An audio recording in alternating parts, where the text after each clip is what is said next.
Would be within regards to the IMF raising concerns to the Minister of Finance. I'm sure you're aware, the current Minister of Finance. As the former Minister of Finance, in the simplest terms, could you explain to Samoa what would the effects be if we actually don't listen to those concerns from the IMF? Nalafaftai ya sinia ole mele le tusile ale IMF. Ole tulanga mua ia manino e sa ole maule au mai whapea o Samoa e tuto atasi e lea ia ina mai ana pūlenga e inisia tunu o ia man wharaptonga sa we are a sovereign nation e lea ia ina ia pūlenga al tanto tunu o isia tunu ia mesewara is wharaptonga ole IMF o se tanto whainga o se tasile o paanga pito isilio na tāua a Samoa. Maso se atunu ua. Ntu ole IMF o whaptonga lea e whautua ina ia tunu o tūlanga fōi e mea tau pūlenga o tupe.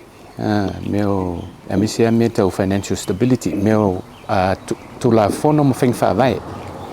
O lwainga o tupe. Ma le IMF o lea e fesosoani mai mo me vono no nga tupe I le ati na o le tunu a misi apolo ki te tele ia le foi fesosoani mai le IDB ia ma le World Bank o le tulanga la lea I le mele wo mai tau atu le tusi le nau mai o le tusi le nau mai o lai au mai fa fautuanga sa lai mai le fautuanga le IMF I me te tau ona sila to toa I le malo I le mea lea ua e ne le tō whae le malo e review le tū la whono lea le tātou whale tupe tū tonu. O lau titilo tu e le mea lea, ia o lai whae le role la IMF, this is their role. O le whautua ina o whainga malo. I mea ia pe awa ai mai o loo iese mea fo ile o no ia ile tū tō tasi o le role le whale tupe tū tonu. En tū o le whale tupe tū tonu, Central Bank tātou. Le voi Reserve Bank sa tunu tele mea tas ia pe vola mai sia tunu Pacific o la to le mta faioi ele ngata le tuto tas o la to te fata tia ia tu la fon fa ton tonu ma finga fa vai e fa ton wa ia le fa ngai ngo tupe me se foi la o fa le tupe tu tonu o tanto tunu ia finga fa vai tu la fono pu le me te tupe o le IMF la o la to lai fautua ina mea ia so finga malo mama lang o le la fatino mai la le role le IMF la o ai el tulanga le mai il review il to la fono Central Bank ya o se meta on fight o le fautua foi la IMF I mneo to ina mai tanto finga malo tulanga ia I lo tonu o se meta on si le to ale tanto malo Taun sila to alel tatu malo mai telefo ia tulang fo ia fai te tenga. Taun fai te langa o tatu pa anga tau ni ile fo ia tina tatu malo. Tau tala le mele, mili te no sa mon me vola le self reliant. Li te no o tatu menna. O pin fa mau mele. O le me vola le tatu balance of payments. Le me vola pe fa tu sa tatu o loa ia ave fafo I o loa ia o mai ton o loa ia nga osine ton no Samoa e ave fa tu sa tatu o loa ia sa mai fafo ton o le ke le ia le se ngal mele le tai o tanto mele mai mana o mia tele la tatu to nga fa tonga nei so ni lu tatu ati nai ia ma mele ia wa ia la wia lo wia tatu no tansi sila to sila fa tete le malo I le mea lea ua tusi mai le fautua mai le IMF. O le mea lea te vai atu le lifa I le tusi le IMF. O le tūlanga lea ia whaamalusia pia le tuto tasi le whaltupe tuton. The independence of the central bank e whailanga function lea o le regulating o mea tau tupe, whainga whaavai mea tau tupe tono le tonu. Ia, mauti wia ia tau o te le mea lea. I toi titia tu sale role al central bank ma le mta fa yo ile al pulem so tu sil tu to tasi e awone ya fiel porkit te lol me tono ale te ba tu le fa mafa mai la mef mai ta o te le mele mai le na Samoa o le fa mafa e me ia atunu o ma Pacific e o fo ia tunu tele lalang e ave e fa tuanga le la IMF me ia mai a o te on si le to le il malo turanga le me se le IMF o se fa la tonga e ta ua tele tanto fainga pa anga ia ma fa tonga tele ma tunu fa ka ko development partners ta ua tele fa tonga le mo le tina o tato ia mo ngang fa lo Mulipola in her press conference last week actually mentioned that some of the reforms are carried on from the mayor's administration. Do you have a comment on that? Whether you are... Sa len melia o le review le na pa sia mal mato ting le reviewing o tu la fono le o le ono o le baba ai foi o tau no o le te mi to ilo tu la fono ilo tu la fono ilo la le ile me foi le o te tau ta to ti foi le langa o le e sa ale i swinga ma o sui mai foi fing fa vai eu foi lá ele tamau a ingo le beati tilo ele the global economy o te le swinga ma to nga me foi lá le na e lolto fa e o tau lona to tilo to e el malo ilo tu la fono ilo la le i swinga ta la fe ngai swinga ta tau me la le o le mele se pa sa pe li lifa e le mele sa si sila e le malo le swinga tu la fono le o meio tu la fono fa tonu e foi le monitor ai a fale tupe o fe fa tawa inga commercial banks e me se foi la financial institution ti con o tanto tonu o fa leo fa fie fa pule i tono pan menen tu langa len maftia le tonu i meio interest rates e me se tu langa i mo money lending institution ti we ni ia o lalo tu la fono ele o yaise ele o le power central bank la ko ke regulating a me ile taimine a o le fina ngalo le na la ngal to tele foi pule tono pan mene le la la le la wa le na e se to file malo e to ilo le me le function ne o le ilo longa le na le lifa ile fina ngalo e to tilo i functions al central bank ina ia mawhai le central bank ona lato regulating ala me kai pe interest rates ia me tonu ale na le lifa il mele wa le mele ye nei ele o ye se power central bank i lalo tu la fono em fa ngala ko regulating interest rates ia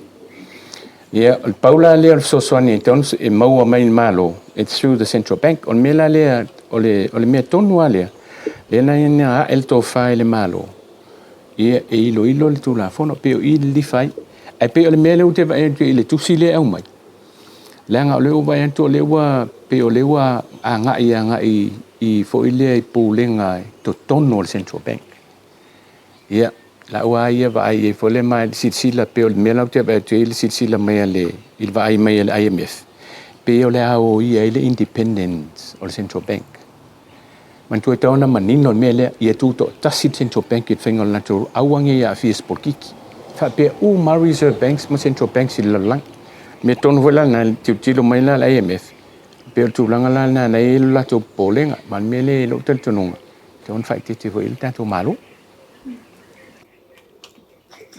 Olona winga tu lo tu le fasili le lo to follow tu ya olona winga I na u to fa asenga tu o le tulanga fwele le wali lifa ia swinga ia pe ona pole ai la IMF o le swinga I tonu o pulenga o le fale tupe tu tonu Samoa o lona winga o le tam fai sui tangata le pule le te mini pe saule o te ila mai tau te ele ila fai tau te tusi wa le fa la lo me tusi lunga o newspaper ma la le ila fai tau te tusi pe folinga o ina le di fa ile o le concern ala te ba ia tu le au mai le IMF awangi io ia le independence le tu to tasio le ko vana ma le central bank ia awangi politicizing al fainga fa vai o me to tu pele tu no le polenga na lo le te ba ia tu ne ia e pe o le nganga ia nga linga nga review tu la fono le ma tu tem o kam faile ia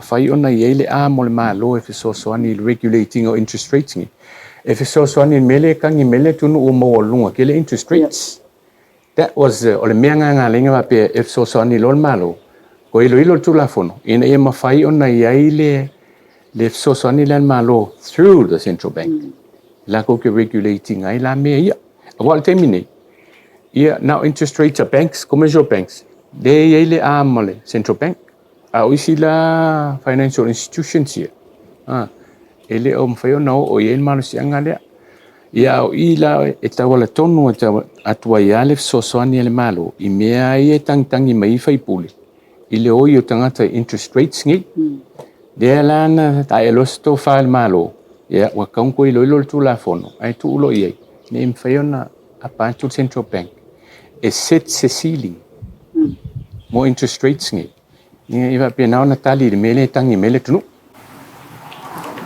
So you're saying that under your administration, the only review you mainly focused on was the regulation of interest rates. But according to the letter that you read from the IMF, there may be different or more added on proposals in the new review? O le focus ai o le mele na be review o le mele o le addressing o le mele na sa langa mai fai pule. O le focus na that was the focus of the review. Ia man tu foi la ele ave se manisi mia fo e tauna review. Na tauna sui pe fo e ka ko adapt e multiminate. Ia o le la ko ki kilo ko lo la mele ina wo lo wa mal tu si le MF. Ia le la wo vai ko mai isi me o fina ngalo ele malo. Ia o la wala ia foi la wa ia vai tauna fa te tato. I ka wan ka ko fa ke la ngai ka wo ka ko pa anga le. This is a very important partner development o le tunu le MF. Yeah, mai ka foi un ka ko tisi la to ale ia wangi compromising ale tu to tasile fa tu o le si melo te ba tu le au mai. O le mel fa te tenga le ni swinga te tele tanto te faia. Ma open up by tanto ka ko ke vulnerable ai me o money laundering. Pe me ne le te ba tu e le concern tasile concern le au mai ele IMF. Ia mea ia tonsi si le to ale iai mai o te tali tonu. O le technical know-how mea ni, le tono fatupe tuton. La tau ia lo tono fatupe tuton, fatasi la mas fautuanga mai wharaptonga la ni pe o la IMF, ia o le World Bank. Ia o la tau ia lo iai experts o mea ni. Ia la tau te fautua ina ta tau i mea ni, ia ma MSA i la tau o lo o i tamadi i fo i ma il tato o fenga renga e tono il kovana mai la tom ia la to yo lo il silfia vainga mai e tilo to ale nei awane ia afia tato o le tulanga taua ile me le ia malu pui tato man tua e open up lo tato me mesial sa o tu pe ia tu patpalai ton open up foi ka ko me o drugs o me monian menna ai tauan fai tete tato me le eu ka ko vai ngel me le ko pui afiki Yung tato vai o lewa o mai o tato fai to a me mai tauan fai tete le tato ia mai o telefsing ia vol to file malo o la wa i fotuang taun si la to al malo me fai tete tato. You said that IMF was a very important partner. What would happen if IMF just cut ties with Samoa? It's going to be a huge effect on the aid funds. Te le la fianga soson to te le la fianga soson man tu fa la MF o la MF fande tu no te le la lang ia mal ki kilo mai foi tu no te le la lang i pe fa pe tu se me fa pe tanto ia e no afia i matu pe mai la MF mo tanto e me se no nga tu pe nei man tu no nga tu pe mai mo tanto i final development ni no nga tu pe foi le matu ma tu lui highly concessional loans. Matua ma tului kiro ale kasi e pasingi pe lua e pasene la ye. Ia e fai tau miliona ia tupe mai i mea nei, ka tonga nei. Ia. Ole mea le toan fai tete tatou. Ka wanka ko fai keke le mea le ala te le ale lusol. O le lusi fo ia tatou le MF. Ia afia fo ima sosoni e mai fai tupe lolang, le World Bank. E o fa la tonga ia le Asian Development Bank. E o me fa kai pe fa tonga ia le European Union. Langa e link e nga lulu fa tasi uma fa tonga ni. E connect uma foi fa tonga ni. Lono winga kasi e foi turn against ya. Eu no afia uma ia if so ni mo mai ia. Samoa cannot afford to. We cannot afford that. On me mo yan menna. ele mfai e tātou na ele tauntupu mea nai a tātou. O le fōlinga mai i le tūlanga whai lele lautim ia i le saunoanga le awhionga le tamaita isui pani mia. Ia whapena whai saunoanga le ni pani mia. O le malo Samoa le watulai. Ia i le CPS i lalo le malo Samoa. O le malo sianga mea umalava e le malo Samoa. Au le te tala noa mai le tūlanga whai lele o le tā ua o le tūto atasi o le Central Bank. E peye e re kalawhia ngai le mawhawhau ni stangata. Vai whapea mai lato. O ye pula le malo Samoa e mga akuko kasia lato. Se whamanino mai tūlanga le tā ua iona ave le whaalo alo ma le whatatau le malo Samoa. Ia tūto atasi pea le CPS. O le tūlanga le mau le whapea e lalo le malo sa. O le whaptonga le malo. Ma o le meta ua le au mai i le mea lea. Wa le functionai e Central Bank e taun tūto atasi. Te pēna o whai atu very similar le functional le pulem so tu sili. Kusa o de le term fo ile whapalangi o watchdogs ngai o le system. O lanto o check and balances ngai le tu tonu o lanto e baba i mene. O le mea leo te atu le mo moli mai. Ile ave se le mea o le Central Bank le tunu. O le malo. A le mea le au mai au wangi politicizing al whaaptonga le. Au wangi o el pokiki kongu i e tuto atasi an Central Bank i el lato function. The functional Central Bank. E tuto atasi mal mea na tauna manino le mea le. E manino le se senga mea ia.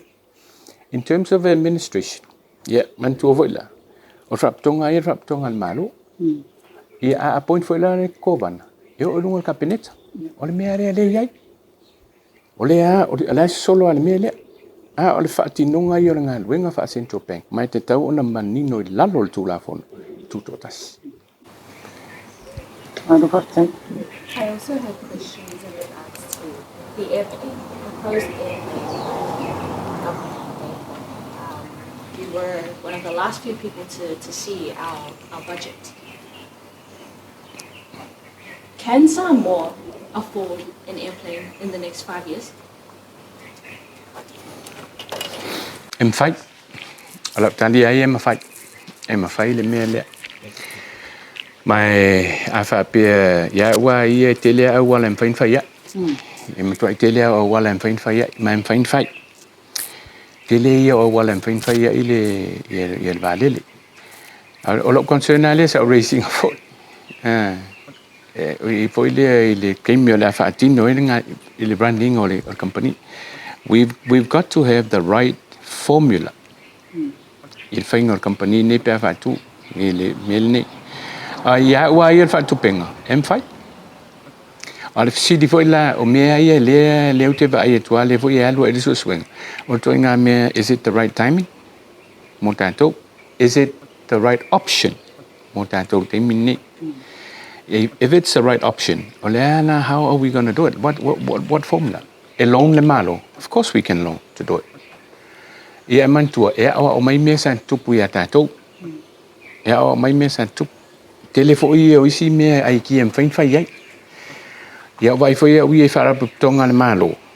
O le tele ia wharapuptonga malo al malo le malo losi whai ona lato whai sao tono al mea lea. O tele ia o wale whai ai. Without even loaning. Tele o wala mfai ya le foi te vai tu lisi option le mai el male au mai el malo. Ya me na el to fa na el malo. Ai la u ya vai te mi foi sa yepton. There's a lot of options in mfai. Mal te mi foi na yepton. O le credibility rating al malo. Kai pelan mele la te lai. Credibility o le credit rating al malo sai. O le matuale leia. Whaaptonga la ia la IMF, World Bank, ADB. So stay mea ka kuk whea koe se long sau. Amai. Nanga lai le lei credit rating a tātou. E mwana malana upa ui lalo tātou e tālafu. E mawhai. O le facilite lea. O le whaanga yo inga o le company ngai a wungi koe ngau. That's the issue. O le whaatupenga, fiu mwhainwhai. O le issue aia. O le operating o le company. O le melana, a wale vave o e maile me fai. ai tilo le an fale kilo le po ta pena o ta pena le o ka penga a gold final operational company ma le running al vale ma kilo le kulanga le ngil industry aviation le industry le o le risky it's one of the highly risk industry e kongu la langya ko winga po ile o le winga la famtala en fang profiki nge ngau kaya that's how risky going up business ni le vota tilo e vai il sao ia le lo le Fiji Airways ia le wa matanta tilo te mele makan kup mai yo o me ye tong tilo le ye man ko fo so species ye le fa pe so longa le te miuma ya kai me loi but o pafa slai ka ngo put in malo a miset company e pafa ila me pa pe o ke me pa o ila lo le industry to nga me tong ta pena le ta to a le fesilia ye fa to penga te le awalan pen fa ya mkwam fa ya te le not from the budget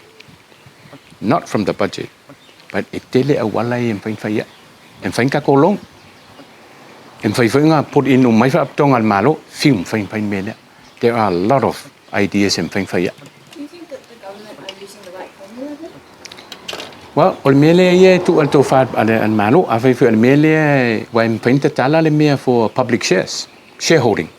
We can open it. Well, public ava pe finangalo malo set up a public company. Lang to te running al valele.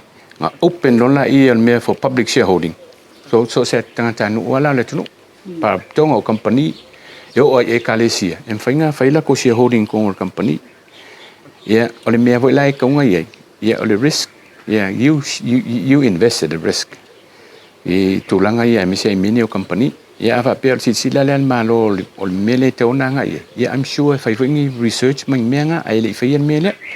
Yeah, ola wae fo tuanga foi. Yeah, te sila to apen malo me.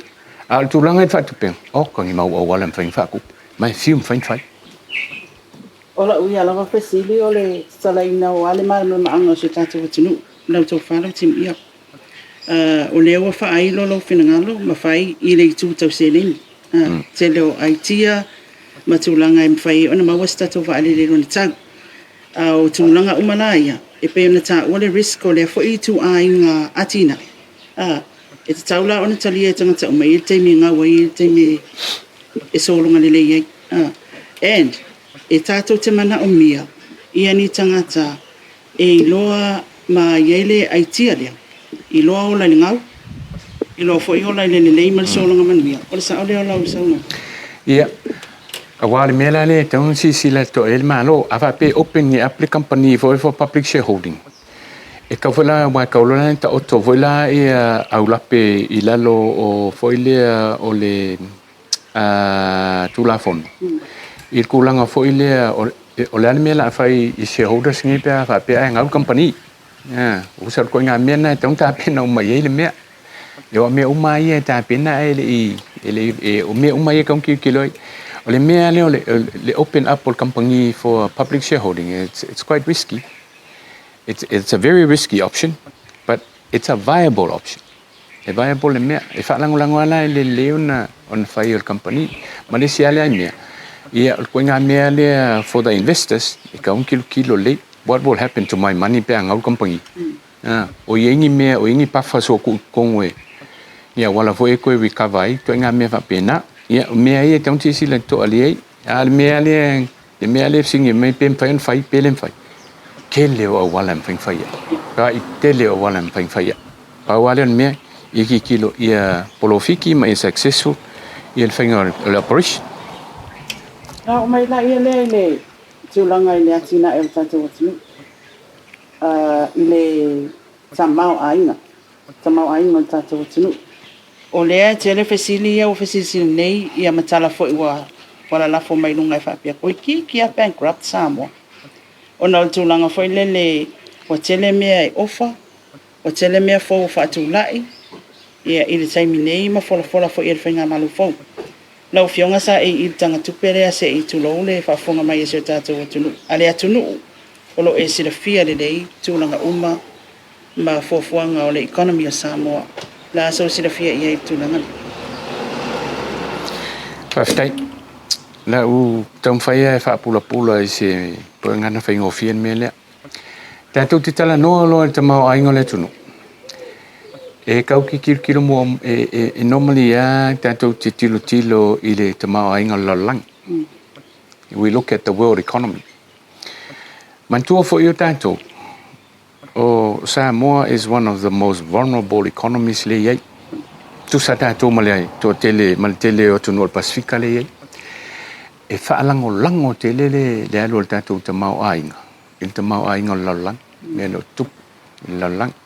Ai me se ala whaalango lango te le o tātou I o loa mai whafo. A si I tau o loa I whafo, tang tā tātou. A si I tau o sua o I whafo, tang tā tātou. Tō ngā me e a fia ngō fia I o le tātou te mau ainga no tūlanga ia. O le me wela le e leina pe wole tūlanga fo e whaputputo tātou reserves. Kei mi whapea.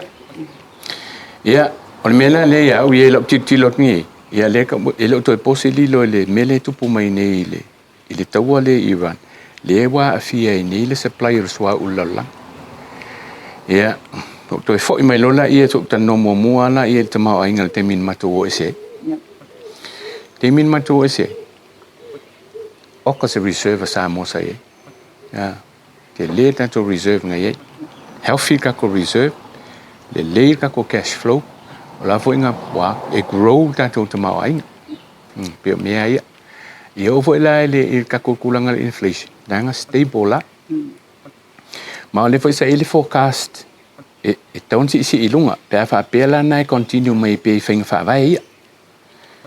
O le wa tupu nel taua le. Ia wai. O taun toi tilo malo, sisila malo e le tulanga e tatou te mau ingal te mine me se le tolu lima tau sanga I luma. I'm foreseeing a drop in the growth for te mau. I'm foreseeing this in the next 3 years. Awa ole apau ole e pau nei le world economy. Onga le atau tal swau ma le vo wa limited le supplier swau onga le tau le ma le alu lunga tau o swau. Ye manguelo lunga tau swau tang ta transport. Ye mengo lo mai faf. Kom ka ka wa. Ye kom ka vo fau ti o lo faf. Ye no winga la ole a mai le inflation ne kong le ta all important inflation. No winga la tang ta to. E alu vo la lunga tau so ifa. Ye silila. If I think how would the government for le kikilo come fai ease le mele why le o le mele come fa pe ka preventing we cannot do that. We can only minimize ia me tutupu adversity so le mele o le mele e la we tilo kong kikilo le mano e ko reprioritize our priorities in yanatina terminate mai kau fo nga prioritize ia tupe faat lunga ku pe lunga me la mena me mo ia terminate awole if I tete fa kiket fa lunga tupe terminate kang ta fiofi awa look forecasting like 2 lesi lua tau sanga e makwa we're going to face some real difficulties in me in the Pacific ya kong wa babeng ya silan malo ile itu langa le.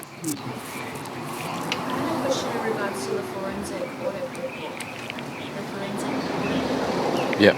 They referred to the AG's offer citing loopholes from your administration. Do you think Ole pilota le na alu le forensic audit. Ile la VL temel mato no fo inga. Nga le period lenga nga fai ele forensic audit. Ile la VL kemel mato pa inga. O pa inga yon tuat.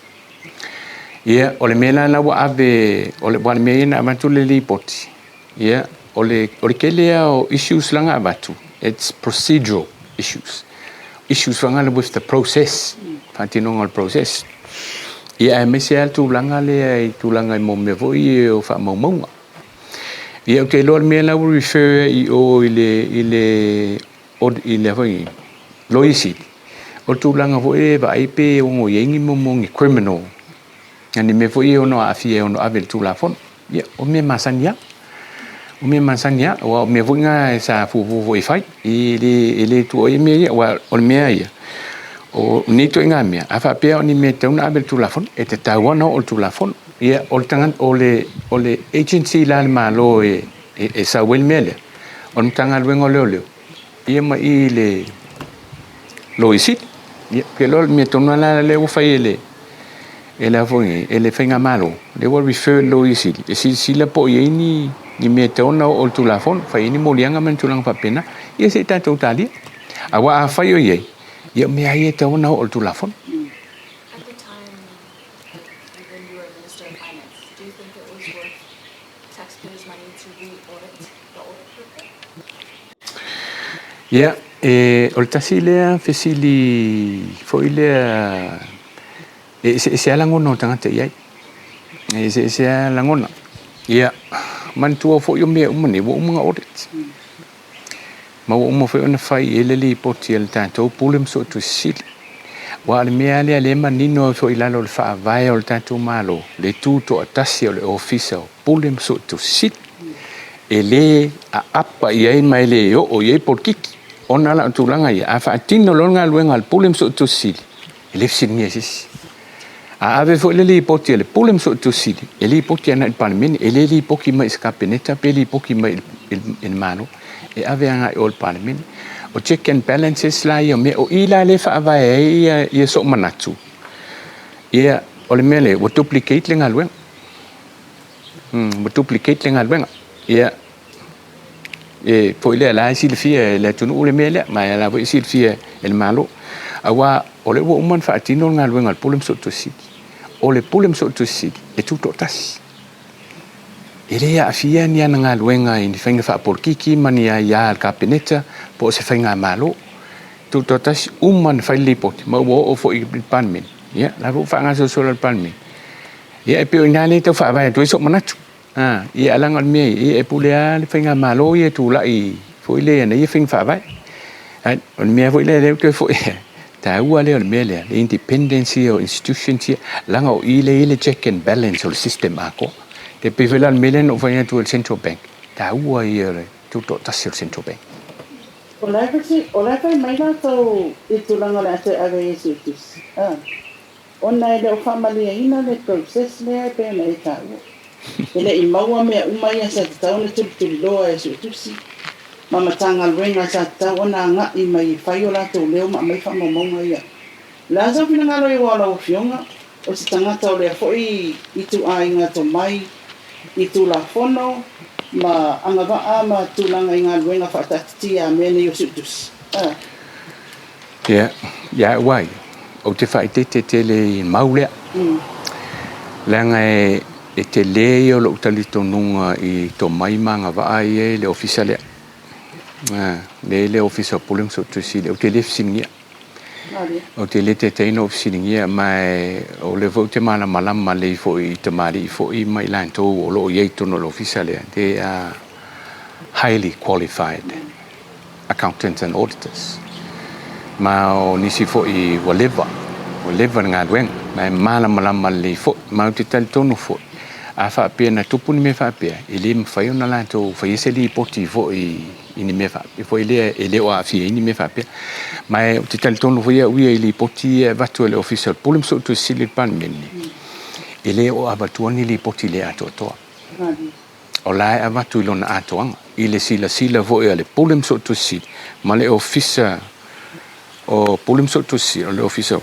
ya o le to mai le to no ia que le selu pe o telefsinia me o telefsinia ma o la voi tel tonunga la ui voi vai e le o avatua ele officer pulum so tu silini ni potile ato el panen awai lo wale tel tonunga ya e fatino pe il processo pe on finangalo e fenga malo e si fai pe el tulanga le e pe ona tulai mai ele tulanga ai ele mele ngal wenga al pulum so tu sidima meio lipot ele ma fai ma ole tasile tu la fonta u tele la lo me fa so tu ele me fai sign off le audit pe ale a col mele ma le ma fai sai la lo tu la fon ma te tel tonu io le o le mea le whaatino fo i nei, i le mwhaina sa ingi le pulim so tu sili sili poki ave kai panmin. Pe ai loe le o atoa le. Ia le ngal wenga sa taun whaatino e mai e whai whau ili poti le ave panmin. Tairo, ola siri mo le fo mai lo tu malo. O le tanga ia lo tu malo ia te oi. Ia o le sui tau atu te tas. O le asau wa inga lau tele. O se sui tau wā, ma stanga tau lo fia avea na whai pule o lo tu malo. I renga tai o to mai manga wā. O lau wa inga lau tele tupunga ia e wa ia nei tatou atunu. Au fia ai malo tu malo. Lea se tepa ia tangata e fia avea ma whai pule. No fia. Aftai ia sili lea. Ia, te o tali atu whapea. O la uia wa ai le tangata tau wāto whaipuri. O lo ua naunau ta inga i tangata uma pane ale ma malo al panmin. Malo ale malo sui malo al panmin o lo se i nei. E misi foi le paiat whainga malo. Foi lea o se tangata e te tau o na wa ai le ata lau tele. Always look at the big picture. Le me foi lea, you have to look beyond the boundaries o lo tu malo. Ona lo te tanunga nei. A manuia sa moa atoa. E manuia foi lo tu malo. Manuia mai tu malo. Ia, ili tūlanga lea. Sisila iei.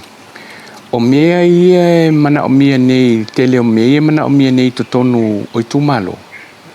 Ili whapea e se maisi tu malo, tu sa umai tu malo, mana o mea whalea o wala. Mana o mea whalea o suawai. Mana o mea whalea o le tisi. Ia, tūlanga uma, e o i whale aonga. Me umai, ele fuatasi se tu malo. Tu sa mana onga e tu malo, o le fisik. Em whai el tatou tala tupen whai uma me. O le tali maninoa, ele ai. Le mwhai. Tatou tala tupe le ini. Tala tupe le tatou tunu. Lea kua kako au sia piliona.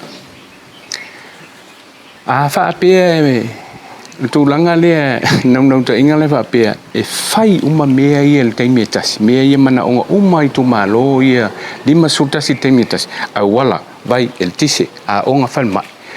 Longa winga se longa e ol tala tupe sa mo el tourist full fast full piliona. O le mea lea, e lea ona whai whainga whaavai le malo, ia na pol kalame, e whai au wawa. Me uma nei tu malo. Ia launga tasia, whainga la leo whaasoa. O le upula lea, whaapea mai, le mau lea, whaapea mai, ke tū mai lo whai lea wala lea, ke kū mai lo whai pipa lea. O le matua vai au lea mau. O lona winga, o le aku mea isi tu malo. E whai i. O le mea nea, o le tātou tala le tupi. Le kako pilionga le kau whaasoa. E whai au wawa. O le mau leo te mana i malama le le tunu. Ma o le mau foi lea. O lo nau te inga so se tasi fietu la i to whai pule. Ia tilo le ata lau tele. Ia tilo le ata lau tele. E mai se la le whainga le whaasoa lea. Whaasoa lea, wai tutusa mana onga i tu malo. Ia, o le mea foi la le no tau tala lea tina. Lea tina, wa le sit. A whapea ni el koinga mea lea, le nau whai au wala. Whai soavai, el tise, whalmai, whalau. Whawhen pātino. Ele whai es whai pule. Mai le ini tupe whai pule, whai ei mea nei. O tupe el malo, e whawhen wha tupe el malo. Ia la ia nā tina. I mea tonu alea leu tau tala ia le tū ringa o lea tina e o le malo. A wauna ia lea tina e le malo. Te le tupe el malo e mo. Una whai umai leo mea. Mai whai au wa i por kalame e le malo me. Ina ia launga tasia mai tu malo. A le mau lea au mai whaapea te tū la i loa whai le melea. Tū la i loa whai le melea. Ia. O se mau e matua vai te le mau. Mau vai te le mau. A wā le mea. O le whaasoa le tātou malo. E whai au wa e le ngā whatia le tupe le tātou malo. O na whai uma mea ia le taimia tasi. Mea vai lea. Tala tupe ni tau sanga. Whai le vaeng. Tala tupe le si tau sanga. Whai le vaeng. E wha solo mai. Whainga o le whaasoa. A le malo. O le mea leo te mana. ia manino le ia ile tunu o mele fa fonga awane ita ina se to nga mau le ale me voi la le fa so el vam talang ile fa so ala le malo ile fa pito ele ngo tasia umaya o fa so o le tama ai ngol tato tunu mo tu pel tato tu lim fa nga fa tiel fa yu mo me el te metas lim fa me voi le tato te mena o me ia tato fa nga pa nga ia ma tato development partnership me la le wa so so me ili te na o tato se meta o se self reliant governance tato fa lango ia tato pa nga ni if so so mai fantasi le e mo tato nga lu e na il tato watina ia tu poi tato te mau inga mau e fa tu ia tato tupi fai mai me ia ai fai hau ai nga wenga umani ia lai por kalame mal fa so an malo ia malo fa lo He cited that during your time as Member of Parliament, you weren't involved in any projects, you didn't give back, people were complaining about you. Do you recall not giving back to your constituency at the time of being a Whaikaunga?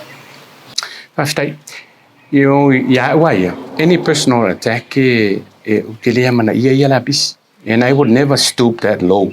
Ito nga me ya wa eu te tau tala I lunga me issues.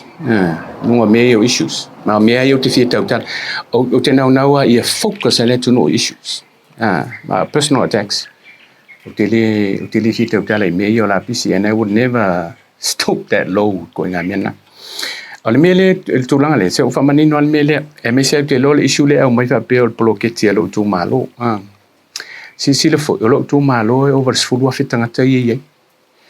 Ma o le matou lola to titi ali mafi ia o le faasoa le ntam fai ni faasoa tu pele ia sa o fa manino fo ia a fa pe o lo ia se fai tio fo o tele tio langa ile tai so o le ile tai so o lo tu malo ile me mai le uma o le tio tilo ale sai se longa wa mai ale se 5,000 o uma mai le 5 milion ka lo le o tau so o lo tu malo il faasoa me le sa fai ili te so ole tu malo ma ole lu ialana that's always the challenge tu malo te tele nei de ye I need fale vai mo ye ma o ya faleta to inga ole isuale tas ile compare inala I tu malo te tele nei isi tu malo ye laiti lola malaiti vele manu le tu oloi ye wale na tu fa tu sal million ye man tu fo ila fa ta apel pan menele mai tu ma tu ye ta sitesimal balu million le fa tu au mai nei tu ia tasina tulang le vai sa fa pula ma fa manino I le tu malo ele fai una ngafatia ele mfen fa so poli le tu malo le le ndemba ai o tam fai ngafo ile e fa so ia le watu ile a uma le pitonu fa so lo tu le pitonu fa so le fa pena ma le memonia ale mai a uma le 5,000 ma uma mai le 5 milion na le ia ele kai unga fa so poli le tu malo ma le me vo ile wa me vo ile sa tilo ia ile kulanga le fainga le allocation le tupelo blocket e tauna fu I lungo foi numero o tu malo taitas ia talsia lo ia talsia o le wo o ye la le silsila malo tulanga le ia YP falling o le a fia ia tu malo tele ni ia wa le foi tulanga le o te vai to le tau fa mai le fina ngalo malo ma le vo e fa tal no tu malo lang o tulanga le o to vai o le tu malo ia talsia o le talo foi talsia ia fin ngalo malo tulanga I ma le va ia tu malo lang ingan mel ona la wa fianga ia il to te le mato ale fa so ale no o tala no o le mau ale au mai fa pe ale o ile tu o lo tu le malo ele mau fa so le mau le te mana ave esele mau e vai awa ne ita se nai le tu no mai ta vale foi fenga malo la ngai le fa bien fenga malo sa mo ele fa bien fa vai I se fenga malo sa mo so se fenga malo o le fa so ai al malo tu sai tu malo uma tu sa tanga o le winga na se au le na ba awa ne ita se nai ia fa fonga le tu ia me sila ale malo le parot ia malo ngang fa lot. A lot of people are looking at this by-election as it's very different from other by-elections because initially it could cause the 2/3 majority of the government, depending on the outcome of this by-election. I wanted to ask you, what are some of the problems? Yeah, why ole 2/3? When you have 2/3, then Parliament will become a one-party state. Now, ele fa pese melenga. Ele fa pese melenga 2/3. Why ai swing e tala fea ngai kai pe ni swing tala fea ngai le fa vai ma me ia le mana o mi ai le lo vai tolo al Parliament. Pa wale polling. For ile tilo ale mele ringa ile check and balances it fa democracy. E abuse lo 2/3 le. Ele leila mo le tu. Pa fa nga selo vai tolo le. It becomes very risky to democracy and very dangerous for our country and our government pe abuse le fa nga ina lo vai tolo le. And ol polling na But all over to Luaye le fa pele. Ele le anga lova to pe fa pe o ini swinga. Ta la fenga e ton fai. Ai apiuslo. Polenga na. Mai ol me vela le ya wai el tulanga le. A wai o ai le tuanga la we vai. And o check and balances ai o fatim cross. Ile mele le tuanga. Wa ava e to le tuanga ol me ton fai. Ela lango yo. Ela lango yo mo wel lova to. Ba il faut ele se met ele ton fai. Ele ton fa tino yeme.